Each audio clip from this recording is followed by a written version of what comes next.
Hey there, how are you? It's Marlinda with Best Ways to Make Money Online, and today I'm going to be showing you how to sell your textbooks or books on eBay to get the biggest return on investment. Now, you're probably a college student or someone who took some courses and you're trying to sell your textbooks now that you're over and done with that course or whatever, or you just might even be someone who goes to like thrift stores and stuff like that to find books to sell. But whatever the case, the process is exactly the same. So I'm going to show you how to do that right now. So if you're interested, then keep watching.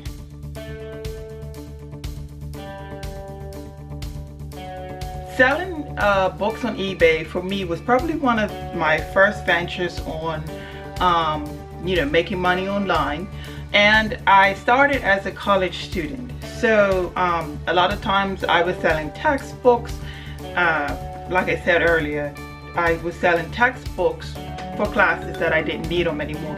Some things to remember though is before you sell your textbooks, make sure that you don't need them for future classes, because some classes use the same textbooks because those things are expensive, and thankfully some of your professors will understand that as well. So they might use the same textbooks for subsequent classes. So that's one thing you want to make sure of.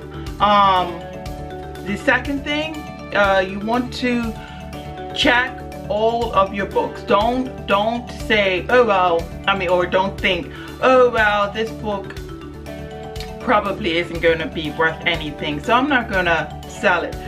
Check every book. That is like the biggest piece of advice I can give you. Don't assume. Even if you find out that it doesn't sell very well or for much, that's okay, but check it anyways.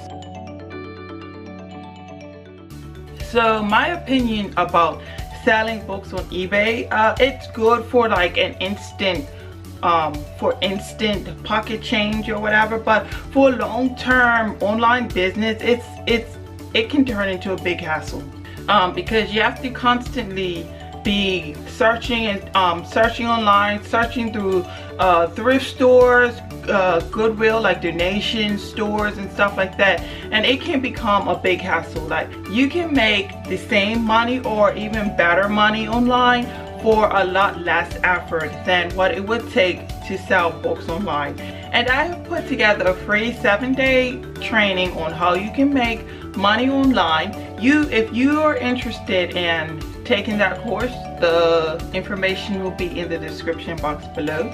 I do highly recommend that you take it so that you will be able to find a better option. So now let's get into how to sell your books on eBay.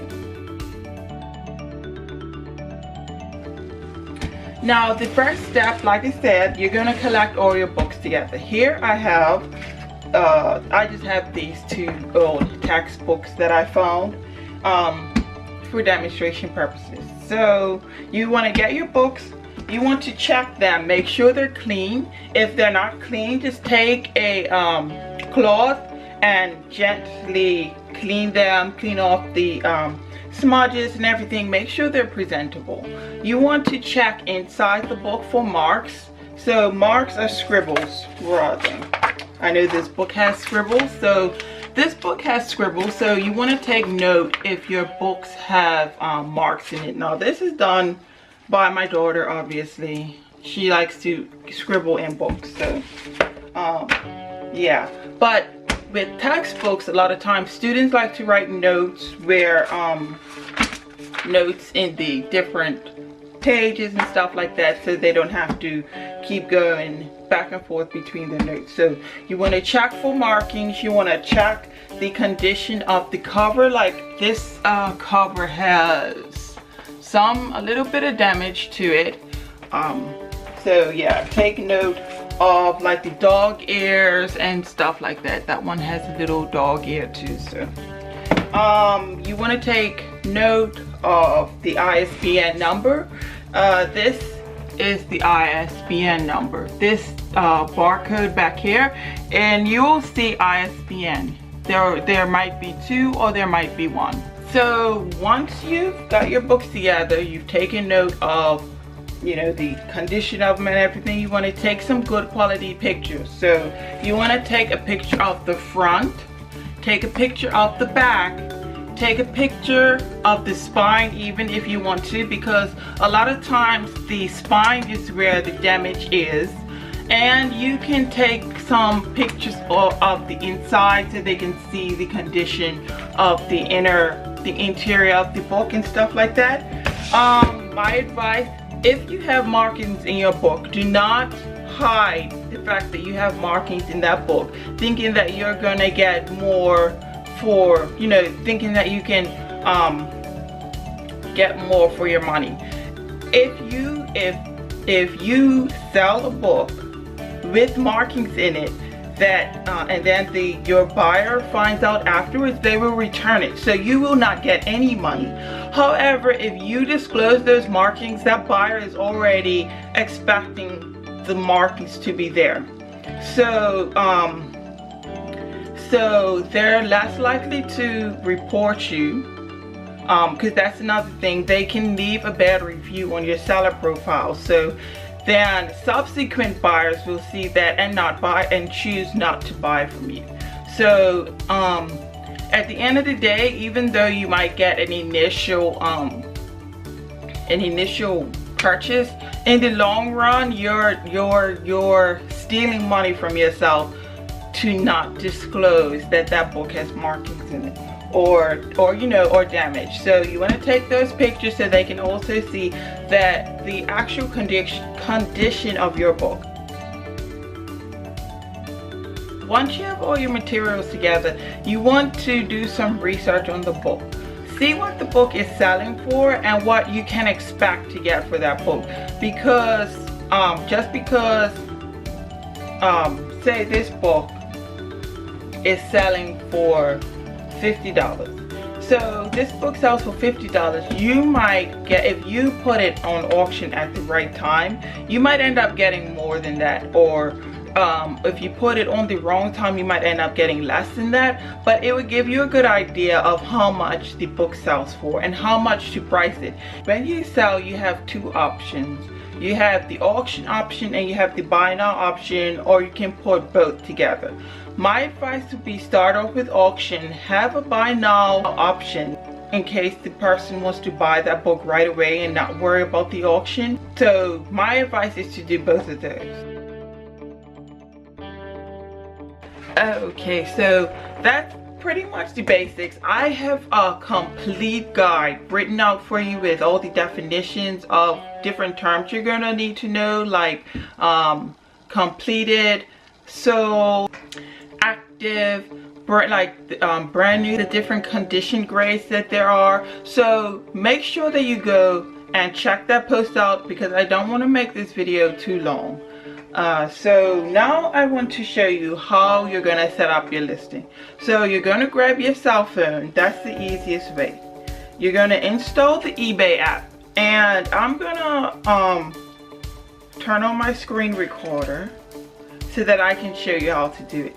I'm going to have it right here on the sidebar so that I can show you how it's done. So you're going to download your eBay app, log into your account. Some people have two different accounts. You don't necessarily have to have two different accounts. So you will see on the left side of your screen, you will see selling. So you're going to push on that button, selling. And if you're not signed in, go ahead and sign in.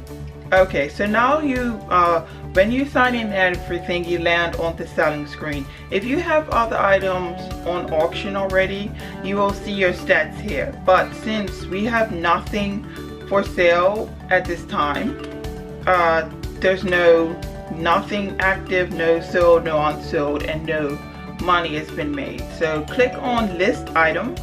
Now here's where doing it on mobile is simpler. You see this icon to the right of your screen? Click that and you will see the camera option. The camera shows up. So you see the white box. All you do is take that and hover over the ISBN number. It only takes a few seconds for it to load and pick up, and it does it right away. So now you're going to choose the condition. If your book is used out of its wrapper or whatever, even if it looks brand new, you do not put brand new, you put like new, because that book, it has been taken care of, but it is not brand new. So the other options, like I said, check on my website for all the definitions of these terms. So basically just choose what your book is. This one I'm gonna put very good because it does have markings and stuff like that in it. Now, okay, now at the first option, you see that's where you can load in your images, and you can fill all this out. Make sure that you fill in the description. Auction, you can set your price. They give you the price range to expect. Shipping is important. Always send as media mail. It's the cheapest, and that's typically what buyers expect to pay for anyway. So once all that is filled out, you see down here the button. This is listed, preview, save for later. So you want to preview, always preview before you you confirm it, so that you can see what your listing looks like. And that's what it is. You see the place bid, watch. So buyers have two options. They can place the bid right away, or they can watch it to see what it's going to do. And I have all this explained on my site already. So we go back, and if you want to list it, you click on this listed button to make your to make your listing live. So I'm just going to save for later, and once you once it is live, you will have a number 1 where it says active. But I'm not gonna sell it right now because November it's like in the middle of the semester. So the best time to sell books is in December. It's in December, the end of December, and the end of December and the end of August-ish. It depends with August because schools start a little bit differently. So it's like the beginning of August-ish, end of August in there. So those are the best times to sell textbooks. Yeah, so that's how you sell textbooks or books on eBay. If you just have like a novel or something, you do it the exact same way. You take your pictures, check the condition, take your notes, write a description, and put it up for auction. So if you like this video, give me a thumbs up and subscribe for more tips, advice, and other information on making money online. If you have any questions, requests, or any other feedback, leave them in the comments box below, and check out the description for the link to my full post for that 7-day free course on making money online. And I will see you next time. Bye bye.